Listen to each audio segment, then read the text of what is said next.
دوسری حدیث میں پیارے پیغمبر فرماتے ہیں 2 رکعت نماز نفل پڑھنے والا، ہمیشگی کرنے والا اللہ کو زیادہ محبوب ہے اس بندے سے جو ایک دن میں ہزاروں رکعتیں پڑھ لیتا ہے، کبھی پڑھتا کبھی نہیں پڑھتا۔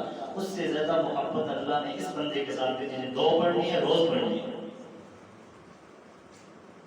تھوڑا عمر روز۔ تو فرمایا تین چیزوں کی وجہ سے حسن آیا، اللہ کی رضا ہو، اور دوسرے نمبر پہ محمد رسول اللہ کی راہ ہو، اور تیسرے نمبر پہ اس پہ بقا ہو۔ جب تینوں شرطیں ہوں گی تو یہ عمل اللہ کے ہاں کتنا قبول ہوگا کہ فرمایا بعشر امثالها الى 700 ضعف، 10 سے ثواب بڑا کہ اللہ 700 کو پہنچائے گا۔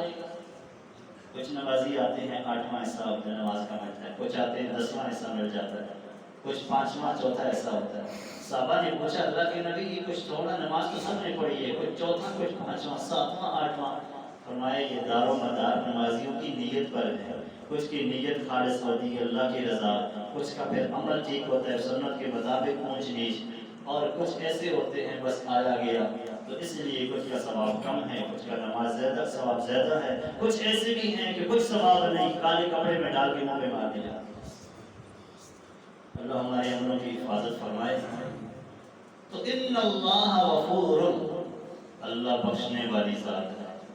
جس بندے کی بھی اعمال گڑبڑ ہو، آ جائے جمعے کا دن ہے، 2 رکعت نماز جمعے کی نماز کے بعد خالص 2 رکعت پڑھ کے کہے ربا اگلی تو معاف کر دے، آئندہ میں نہیں کروں گا انشاءاللہ تیری توفیق سے، تو غفور اللہ معاف کرنے والا، شکور تھوڑے عمل پہ بڑا اجر دے دیتا ہے۔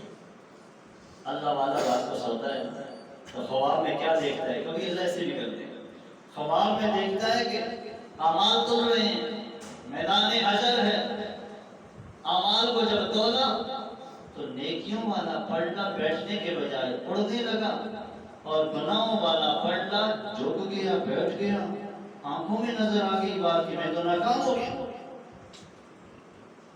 کہتا دیکھا دیکھی پریشانی کے عالم میں اوپر سے کوئی چیز گرتی ہے اور نیکیوں والے پلٹے میں آ جاتی ہے، یہ بیٹھ جاتا ہے، وہ اٹھ جاتا ہے۔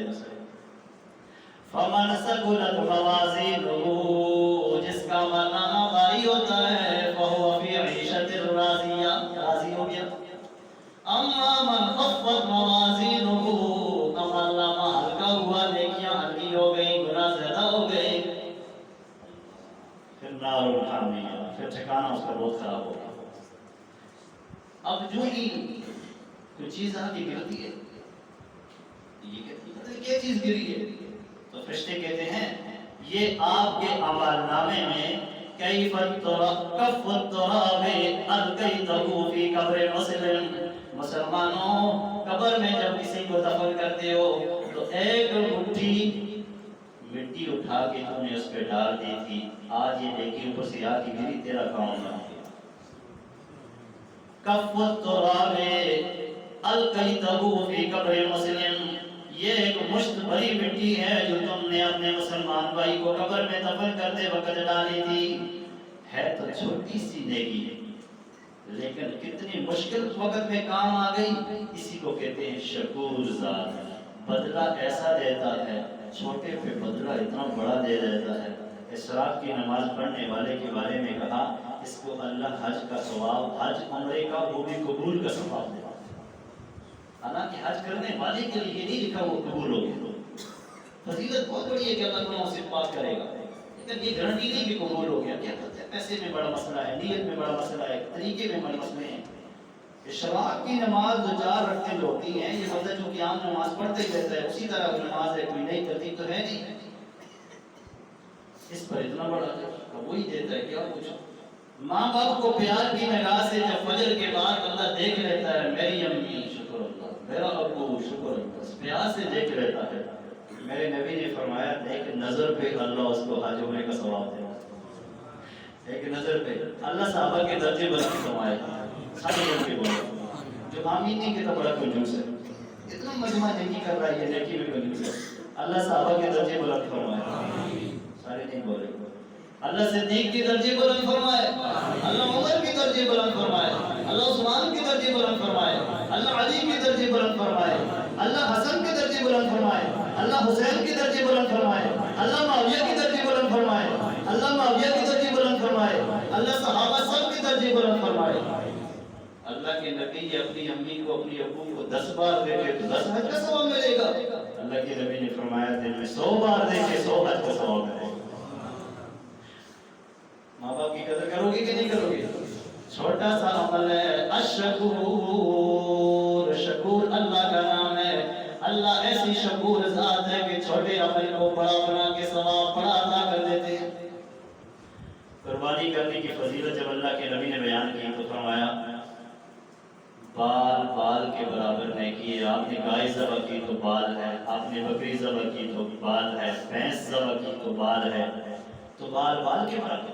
اللہ صحابہ کے درجے بلند فرمائے، صحابہ پھر بول پڑے اللہ کے نبی ایک بندہ دمبا ذبح کر رہا ہے، اس پر تو پشم ہوتی ہے، بال سے باریک چیز ہوتی ہے، زیادہ نیکیوں کا موقع ہے۔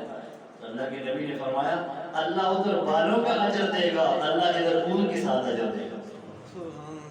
یہ صحابہ نہ ہوتے۔ نبی پاک صلی اللہ علیہ وسلم نے فرمایا جھوٹ بولنے والا، گناہ کرنے والا اللہ کی نظر میں اتنا گر جاتا ہے نا، صاف ستھرا دل میرے اللہ نے دیا ہوتا ہے، لیکن اگر اندر جا کے دیکھے تو پتہ چلے بالکل کالا سیاہ بن جاتا ہے، سیاہی کی طرح کالا ہو جاتا ہے جھوٹ کی وجہ سے، گناہوں کی وجہ سے، کرتے کرتے توبہ کرتا ہے ستھرا ہو جاتا ہے، نہیں تو نہیں۔ اللہ پھر صحابہ کے درجے بلند فرماتا ہے۔ اس لیے کسی عالم نے بڑی عجیب بات کہا نبی پاک کیسے کلمہ پڑھتے تھے؟ سننے والے نے کہا نبی پاک پڑھتے تھے لا الہ الا اللہ انی رسول اللہ۔ سارا مجمع سنے، میں آپ سے سنوں گا نبی آپ کلمہ کیسے پڑھتے ہیں، نبی کیسے پڑھتے تھے؟ صحابہ کو نکالو کلمہ ثابت نہیں ہوتا۔ نبی پاک پڑھتے تھے لا الہ الا اللہ انی رسول اللہ۔ آپ کہیں گے مولوی صاحب کہاں سے اٹھا رکھا؟ اس محفل میں قاری حافظ بیٹھے ہیں۔ 9ویں پارے میں اللہ کریم فرماتے ہیں قل یا ایھا الناس انی رسول اللہ الیکم جمیعا۔ تو پیغمبر کلمہ پڑھتے تھے انی رسول اللہ، کیا معنی؟ لا الہ الا اللہ، اللہ کے علاوہ معبود کوئی نہیں، انی رسول اللہ، میں اللہ کا رسول ہوں۔ ٹھیک معنی کہ نہیں ٹھیک؟ ٹھیک ہے، معنی ٹھیک ہے، نام نہیں لیتے تھے اپنا، انی رسول اللہ۔ جب کلمہ آگے صحابہ کو پڑھایا کہ تم نے کلمہ پڑھنا ہے تو صحابہ نے وہ کلمہ پڑھا جو ماشاءاللہ آج آپ پڑھ رہے ہیں، لا الہ الا اللہ محمد رسول اللہ۔ اب اگر کوئی کہتا ہے لا الہ الا اللہ انی رسول اللہ، بیوی طلاق ہو جائے گی، نمازیں حابطت ہو جائے گی۔ کیوں انی کا معنی میں تو میں پیغمبر کا دعویٰ تو نہیں کر سکتا، لیکن اب پیغمبر نے پڑھا لا الہ الا اللہ انی رسول اللہ، سب سے پہلے صدیق نے جب بات سنی تو کہا لا الہ الا اللہ محمد رسول اللہ، دنیا صدیق کے پیچھے کلمہ پڑھنے لگے۔ تو اب جو بھی کلمہ پڑھے گا پہلا ثواب صدیق کو ملے گا، بعد میں پڑھنے والے کو ملے گا۔ اللہ صحابہ کے درجے بلند فرمائے، یہ صحابہ نہ ہوتے یہ کلمہ بھی ہمیں نہ ملتا۔ اللہ کے نبی گناہ ہو جاتے ہیں، کون گناہوں سے پاک ہے؟ آپ تو چلو پاک کے نبی ہیں، ہم تو گناہگار ہیں، انسان گناہگار ہے، گناہ ہو جاتے ہیں۔ تو جب گناہ ہو جائے تو یہ دل کالا ہو جائے تو کوئی حل تو ہونا چاہیے۔ یہ صحابہ سوال نہ کرتے تو یہ مسئلہ نہ ملتا۔ تو اللہ کے نبی نے فرمایا ہاں اس کا حل ہے۔ کیا حل ہے؟ موت کو بہت زیادہ یاد کیا کرو، قرآن کی تلاوت بہت زیادہ کیا کرو۔ موت کو کہاں یاد کرتے ہیں؟ سنو میں آپ کو ایک شعر سناتا ہوں پھر انشاءاللہ۔ الا یا ساکن الکسر المعلا ستدفن عن قریب فی التراب۔ الا یا ساکن الکسر المعلا، اے اونچے اونچے محلوں میں رہنے والے انسان، عن قریب جلدی جلدی مٹی میں تو دفن ہو جائے گا۔ سوچ بڑے حل بناتا ہے تو اس کو کہاں موت یاد آتی ہے؟ پھر قلیل عمرنا فی دار دنیا فمرجعنا الی بیت التراب۔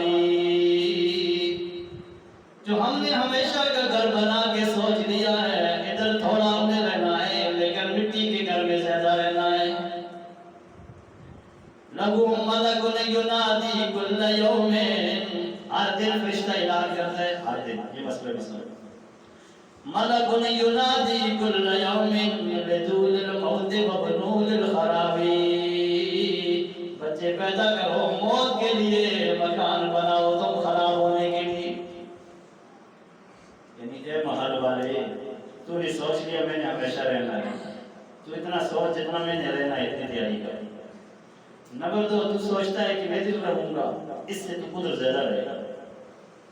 نمبر تین، تو سوچتا ہے میں یہ اچھا کام کر رہا ہوں، فرشتہ روز اعلان کرتا ہے کہ بچے آئے تو کیا کہتے ہیں بھرنے جمعہ، یعنی بھرنے کے لیے آ گیا، اور مکان بنے تو خرابی کے لیے بنے۔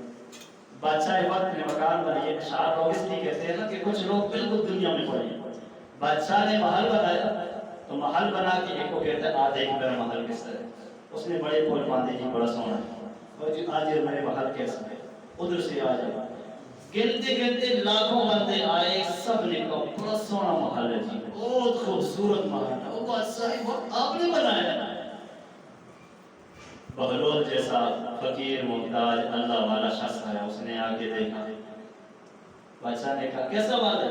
کہا جی شاندار محل ہے، لیکن اس میں دو ہے۔ کتنے ہیں؟